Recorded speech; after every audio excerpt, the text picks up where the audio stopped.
And I have a story to tell you about that's pretty cool. Imagine seeing some of our country's most historic documents on tour. You're going to be able to because the National Archives has announced a traveling exhibition of some of our country's most important documents. And this is really cool because the exhibition is going to commemorate America's 250th anniversary. The original documents are expected to travel to 8 cities across the country over the span of 6 months. A senior advisor to the acting archivist of the United States, Jim Byron, says some of the documents that are going to go on this tour include an engraving of the Declaration of Independence, the Articles of Association from 1774, and the Treaty of Paris from 1783. So you might be able to lay your eyes on some of these historic documents. Let's listen to what Jim had to say.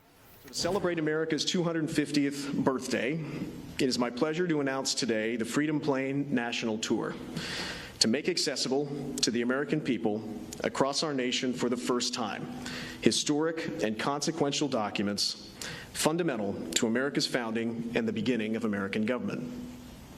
At least 10 irreplaceable documents from America's founding period that are windows in time will travel our country to 8 cities, beginning in March, and set to conclude in August.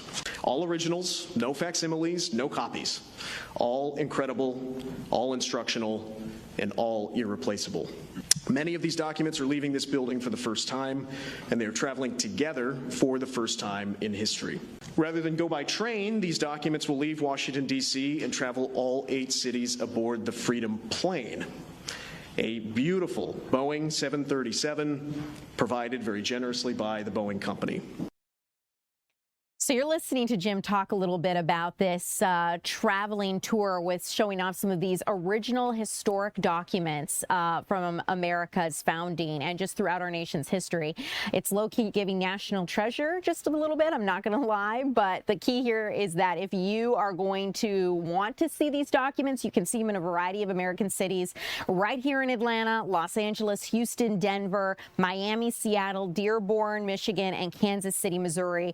That's where the documents are going to be headed, so you will be able to lay your eyes on them right here in Atlanta at some point, and we'll let you know as we get closer to that.